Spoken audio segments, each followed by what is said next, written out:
Bonjour à tous. Aujourd'hui, j'ai fait une vidéo un petit peu différente de ce que j'ai l'habitude de faire. Ça fait un petit moment que j'ai envie de vous parler d'intuition et de choses assez personnelles qui me sont arrivées, liées à l'intuition ou à des signes un petit peu étranges qu'on peut voir ou qu'on peut vivre dans sa vie. Et en fait, j'ai eu l'intuition hier que je devais faire cette vidéo. C'était au moment du tremblement de terre. Vous en avez sans doute entendu parler. Il y a un tremblement de terre tout près d'ici. Je suis en Vendée. Alors moi, je l'ai pas ressenti. J'étais en voiture à ce moment-là, mais j'ai reçu une alerte sur mon portable. 2 minutes plus tard, qu'il y a eu un tremblement de terre. Et je suis un peu dégoûté parce que je rêve de vivre ce genre d'expérience. Mais bon, pour la prochaine fois, j'espère.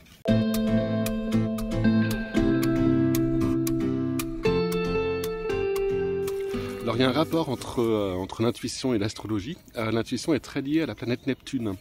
Quand Neptune transite un point important de notre thème, une planète ou un angle, on a l'habitude de dire que ça nous met un petit peu dans le flou, dans le brouillard, que ça donne aussi beaucoup plus d'empathie, que ça donne un besoin de donner un sens aux choses, un sens à ses relations, à ce que l'on fait. Mais Neptune, ça donne aussi la sensation d'être relié à quelque chose de plus vaste, quelque chose qui nous dépasse un petit peu. Et j'ai compris il n'y a pas très longtemps cette facette de cette planète, justement. Je vais donc vous parler de ma propre expérience, des intuitions que j'ai eues et qui ont changé la direction de ma vie. Je vais aussi vous parler d'expériences assez étranges que j'ai vécues, et notamment en 2021, alors que je vivais une période un peu bizarre, un mélange de moments de déprime et des moments d'extase. Je sais que c'est un peu bizarre de parler comme ça, mais c'est vraiment ce que j'ai ressenti à ce moment-là. Alors je voudrais tout de suite apporter une petite précision. Je suis absolument nul pour parler sans avoir préparé les choses de manière improvisée comme ça devant une caméra. Donc dans toutes mes vidéos, j'écris juste avant d'enregistrer, j'écris mes textes. Je suis beaucoup plus à l'aise à l'écrit qu'à l'oral. C'est sans doute dû à mon Mercure dans mon thème qui est conjoint à Saturne, qui est en carré exact à Uranus. Et donc c'est pour ça que il y a des gens qui le font très très bien. Je pense notamment à une astrologue qui s'appelle Nita Viarn. J'adore ses vidéos. Elle parle d'astrologie, mais aussi beaucoup d'autres choses, de philosophie. Moi, je suis incapable de faire ça. Et donc c'est pour ça que je préfère avoir des supports visuels et ça me permet comme ça de lire les textes que j'ai écrits à l'avance dans ma vidéo. Ça me permet d'éviter de bafouiller et d'avoir trop d'hésitation. Alors je voudrais commencer par vous parler d'une soirée qui s'est passée le 28 mai 2021. À ce moment-là, je vivais en Normandie, dans l'Eure, dans une petite maison au fin fond de la campagne, un peu comme ici. C'était une période où j'allais pas très bien. J'ai vécu pendant plusieurs mois avec une boule au ventre et c'était vraiment horrible. Je ressentais cette boule physiquement. Je me levais avec ce poids. J'étais un peu perdu. Je venais de démissionner d'un poste de salarié que j'avais depuis 3 ans. Après 10 années comme auto-entrepreneur, qui était super, mais j'avais dû arrêter pour des raisons personnelles, pour reprendre un emploi plus classique. Et au moment donc de ma démission, j'avais l'intention de reprendre cette auto-entreprise qui marchait bien, où je vendais des kits d'élevage d'insectes et de petites bébêtes que j'avais imaginé et conçu pour les écoles notamment. Mais j'avais aussi l'intention de me professionnaliser en astrologie, car je pratiquais depuis une vingtaine d'années, mais uniquement par le bouche à oreille, pour des amis d'amis. J'avais fait ma formation entre 22 et 24 ans, et à l'époque, je me sentais pas du tout légitime pour conseiller qui que ce soit, vu mon jeune âge. Donc et là, je sentais que c'était le bon moment. J'avais des très bons retours, je craignais beaucoup moins le regard des autres, de la famille, de la société, sur cette profession qui n'est pas prise au sérieux et qu'on assimile souvent aux diseuses de bonne aventure. Enfin bref, j'étais dans cette dynamique de renouveau, de lancement de projet qui normalement devrait être exaltante, qui aurait dû me procurer cette adrénaline qui m'avait transporté en 2011 quand je me suis lancé à mon compte, et ça n'a pas du tout été le cas. Là, tout était poussif, c'était laborieux, j'avais pas cette motivation et cette excitation que j'avais connue 10 ans plus tôt. Et pire, je suis rentré dans une sorte de grosse déprime où je me couchais le plus tôt possible pour abréger les journées. Je me levais avec une boule au ventre en redoutant la journée qui allait commencer. Et j'avais beau faire des efforts pour faire avancer mes projets, je sentais que l'énergie n'était pas là. C'était comme si je naviguais un petit peu à contre-courant. Tout ce qui m'était agréable avant était devenu une épreuve à surmonter. Un truc aussi con que tondre la pelouse ou désherber les fleurs, ça me déprimait à un point qu'il m'est difficile de comprendre aujourd'hui. Même me laver, me demander un effort. Donc voilà, c'était fin mai 2021, j'étais dans cette campagne normande. C'était en fin de journée, dans cet état d'esprit que je viens de vous décrire. Et ce soir-là, j'étais en train de m'exercer sur une sorte de clavier électrique, le synthétiseur de la fille de mon ami, qui n'en faisait plus. En fait, j'avais décidé de me mettre au piano fin 2020. C'était pendant un déconfinement. Et j'apprenais avec des tutos sur Internet. Et d'ailleurs, j'étais très surpris des progrès qu'on pouvait faire. Je pensais pas qu'on pouvait apprendre à jouer d'un instrument de musique à 44 ans. Faut dire que j'y ai passé des heures, et ça m'a sans doute d'ailleurs aidé à garder la tête hors de l'eau à cette période. Donc le clavier était positionné juste devant la fenêtre du salon, et je m'exerçais sur un air de la BO du film Amélie Poulain. Et pour la première fois, j'ai réussi à jouer le morceau sans faute. J'ai joué la dernière note, et là je me suis senti rempli d'une gratitude que j'avais jamais ressentie avant. Une espèce de gratitude envers personne en particulier, mais envers la vie, envers l'univers, voilà, d'avoir fait que j'ai réussi à jouer cet air sans me tromper. À cette époque, le moindre petit progrès ou le moindre petit signe du destin pouvait prendre une dimension disproportionnée. Un petit bonheur insignifiant, ça devenait comme une nouvelle étape de franchie vers le mieux-être. Et je me souviens exactement de mes sensations à ce moment-là. J'ai levé les doigts du clavier et j'ai regardé le plafond en disant merci, avec un sourire qui venait du plus profond, des entrailles. Et à ce moment-là, j'ai regardé par la fenêtre et j'ai vu un couple de pigeons sur le fil électrique. Alors sur le coup, j'ai cru qu'une mère donnait à manger à son petit, car elle semblait se faire des bisous sur la bouche, enfin sur le bec. Alors j'ai pris mes jumelles, que j'ai toujours à portée de main, pour observer les oiseaux et la nature. Et là, je me suis aperçu que c'était deux pigeons adultes. Et donc il n'y avait pas d'échange de nourriture, enfin, à ma connaissance en tout cas.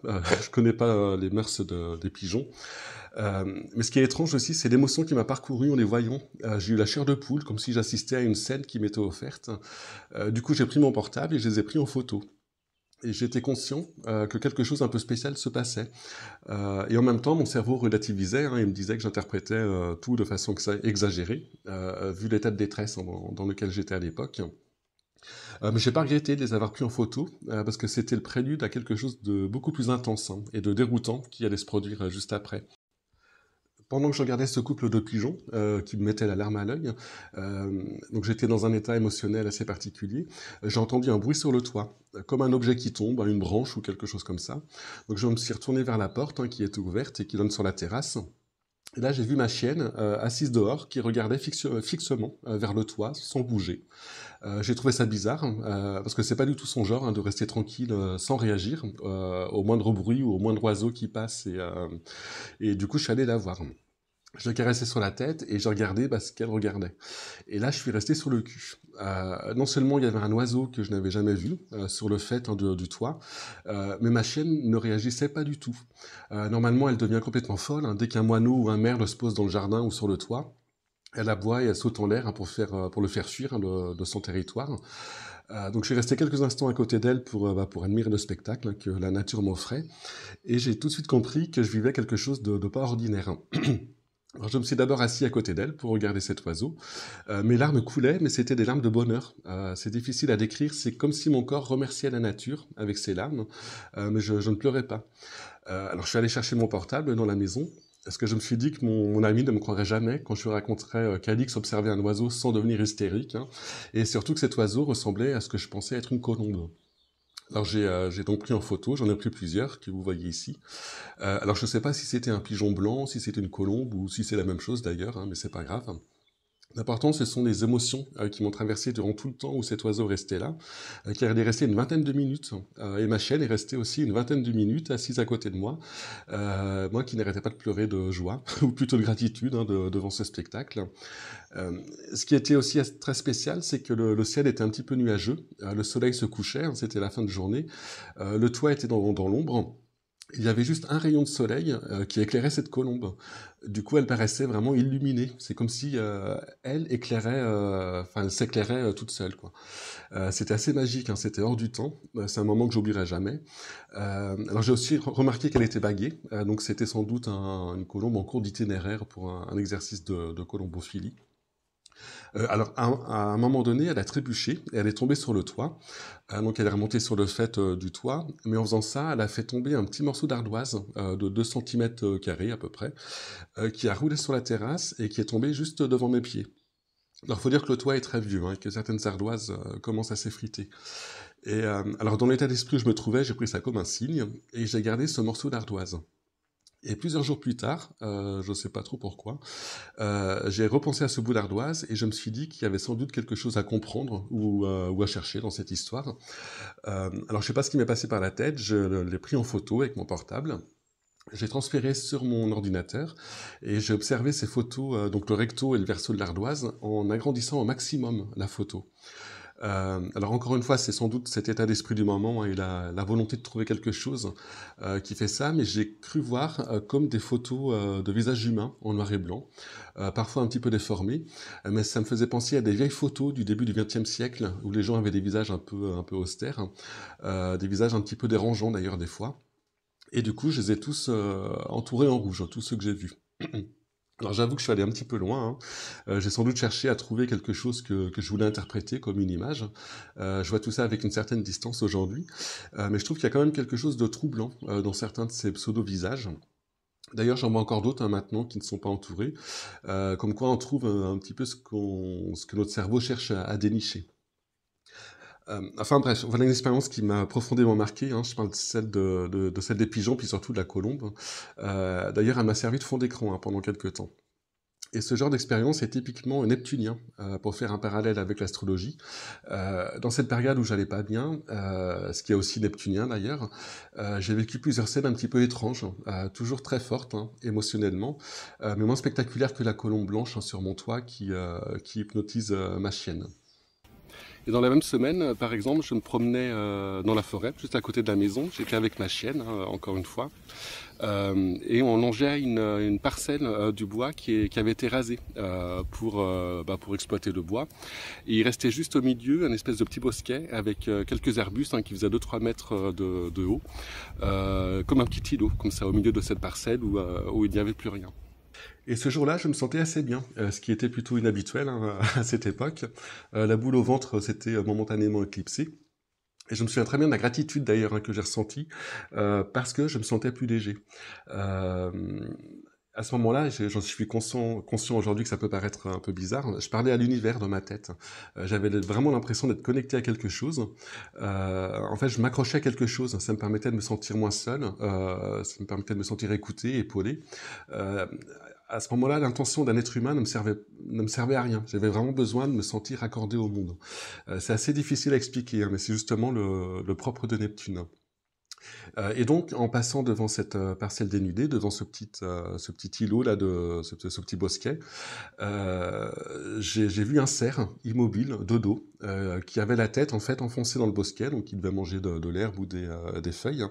Moi, je voyais que la moitié arrière de son corps. Et ça m'a surpris parce que ça faisait 15 ans que je vivais ici. J'avais jamais vu de cerf. Tous les jours, je voyais des chevreuils hein, qui sortaient de la forêt pour venir manger dans le champ au bout de mon jardin, mais jamais de cerf. Je savais qu'il y en avait parce que j'ai un ami qui est passionné de nature et de tout ça et qui allait écouter le brame du cerf à l'automne. Mais c'est un peu plus loin de chez moi. Je pensais pas qu'il y en avait aussi près. Euh, mais surtout cette scène d'un cerf dans un petit bosquet au milieu d'une clairière déboisée, alors qu'il y avait la forêt tout autour, ça avait quelque chose d'assez surréaliste. Là aussi, ma chienne n'a pas bronché, ce qui lui ressemble absolument pas. Et ensuite, le cerf s'est enfoncé dans le petit bosquet en marchant tout doucement, et il n'a jamais montré le moindre signe de peur. Alors, je suis pas sûr qu'il m'ait vu, mais au moins, je pense qu'il m'a entendu ou entendu mes pas ou senti. On était vraiment tout près, à une quinzaine de mètres hein, de lui. Et là encore, avoir observé cette scène au moment où je ressentais cette gratitude envers quelque chose qui me dépasse, m'a donné un sentiment de connexion très fort avec l'univers ou avec la nature ou ce qu'on voudra. Et voilà, ça restera vraiment gravé dans ma mémoire. Alors j'ai regardé a posteriori mes transits planétaires à cette période. Donc je vous mets la carte du ciel pour le 28 mai 2021, donc c'est le jour de la colombe. Alors au centre, c'est mon thème astral, et autour, je n'ai mis que les planètes en transit qui nous intéressent. Donc Neptune formait un trigone à mon Soleil depuis quelques semaines, et ça allait durer encore plusieurs mois, car la planète là, était sur le point de rétrograder. Neptune, c'est une planète très lente, et donc ces transits peuvent durer plusieurs mois, voire un an ou deux dans certains cas. Et ce jour-là précisément, Mars, qui est une planète rapide, passait juste sur mon Soleil natal. Et donc elle a joué le rôle de déclencheur d'un événement lié à ce transit de Neptune sur mon Soleil. Alors, il y avait aussi Saturne dans le ciel stationnaire, il avait commencé à rétrograder 5 jours plus tôt, et donc il faisait un petit peu de surplace, et ce surplace, c'était en pile, en sextile, au Neptune de mon thème astral. Donc, ça montre bien cette période neptunienne à ce moment-là. Et donc avec tous les états émotionnels exacerbés et le côté un petit peu magique, hors du temps, qui accompagne ce Neptune. Alors autre chose, c'est en 2011, j'ai aussi vécu un gros changement dans ma vie grâce à une belle intuition.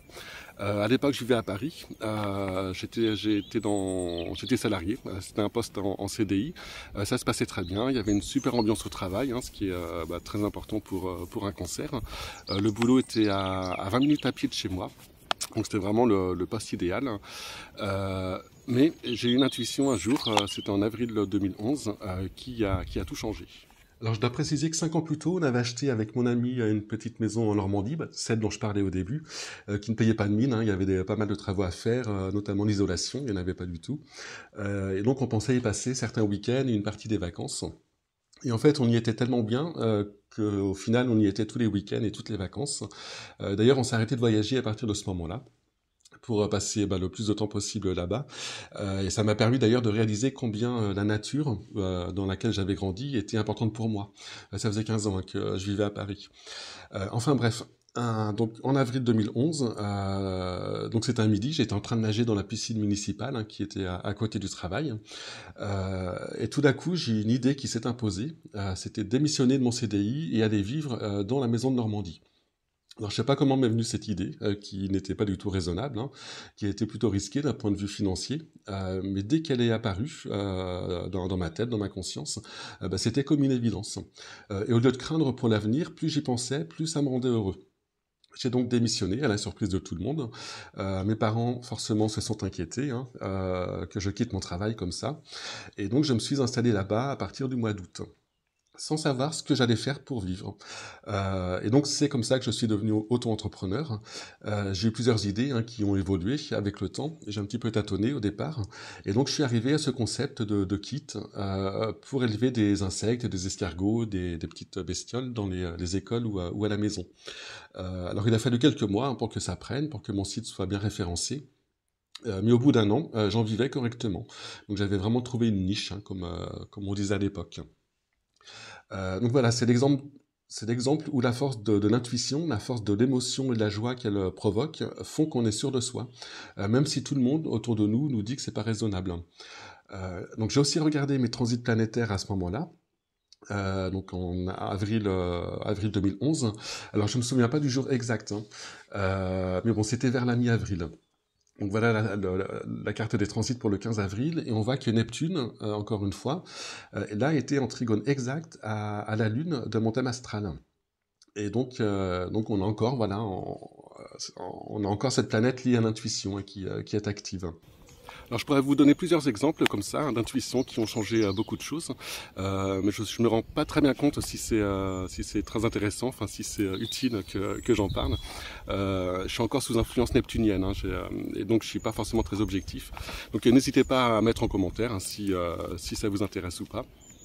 Mais je voulais vous parler d'une dernière chose, ce sont des synchronicités. Alors c'est aussi quelque chose de fascinant. Il y a un chercheur qui travaille dessus, il s'appelle Philippe Guillemont. J'ai découvert il y a 2-3 ans. Il a un site sur Internet, il a une chaîne YouTube. Il est souvent interviewé dans des émissions. C'est un monsieur qui a travaillé sur l'intelligence artificielle. Il était chercheur au CNRS. Il a aussi beaucoup travaillé sur la conscience. Il est arrivé à la conclusion que la conscience n'est pas un produit du cerveau, comme on a longtemps cru, mais que le cerveau est une sorte de réceptacle ou de récepteur de la conscience. Alors, c'est un type qui est passionnant à écouter. Ses travaux ont été publiés dans des revues scientifiques, donc c'est très sérieux. Il parle de beaucoup de sujets, de physique quantique aussi. Enfin, c'est vraiment passionnant. Tout ce dont il parle est vraiment passionnant. Alors, lié à ça, il y a une sorte de jeu qui est sorti l'année dernière. C'est Romuald Leterrier, donc c'est quelqu'un que connaît Philippe Guillemant d'ailleurs. C'est un autre chercheur. Donc c'est Romuald et une autre personne qui ont mis ça au point. C'est un jeu qui s'appelle Synchronicity. Alors on peut y jouer à plusieurs, comme un jeu de société, mais on peut aussi s'en servir pour créer des synchronicités. Alors, ils expliqueront ça beaucoup mieux que moi. Mais donc pour que ça marche, il faut émettre une intention de départ. Alors quelque chose de profond, hein, pas une simple volonté. Dans le jeu, il y a deux jeux de cartes. Il y a un lot de cartes qui représente des animaux et un autre lot de cartes qui représente des symboles. Donc on émet cette intention, on tire au hasard une carte dans chaque lot, et donc on obtient un animal plus un symbole. On les met côte à côte, et ensuite on essaye d'oublier les deux cartes qu'on a tirées.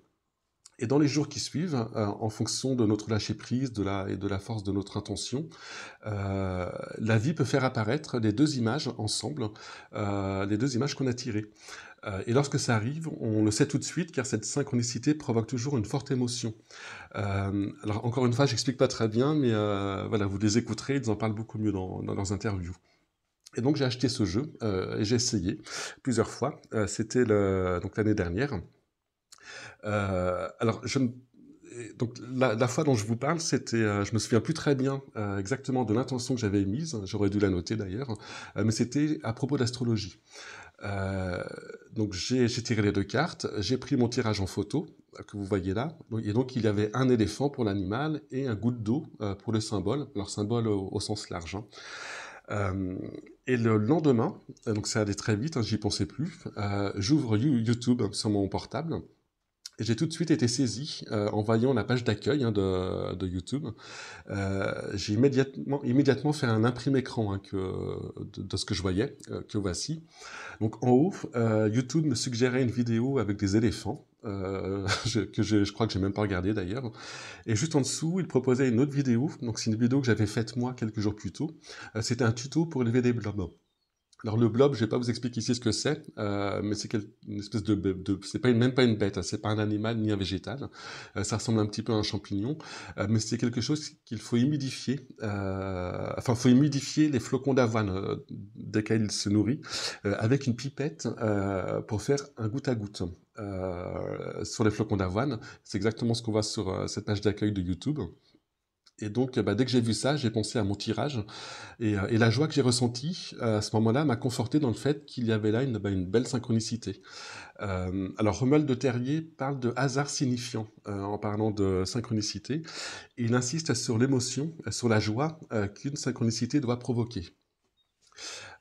Alors, d'après la date de la photo, c'était donc le 9 septembre 2022 que ça s'est produit. Et à ce moment-là, je rentrais dans un nouveau transit de Neptune qui venait de passer une première fois sur le descendant de mon thème astral et qui commençait à rétrograder. Et je suis aujourd'hui d'ailleurs encore sous cette influence neptunienne qui touche les 4 angles de mon thème et qui va durer encore jusqu'en 2024.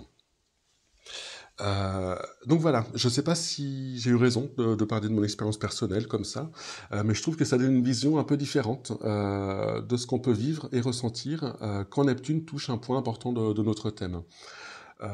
En tout cas, je vous remercie de m'avoir écouté. Je vous souhaite de vivre ce genre d'expérience. C'est vraiment un côté magique. Et je vous dis à très bientôt.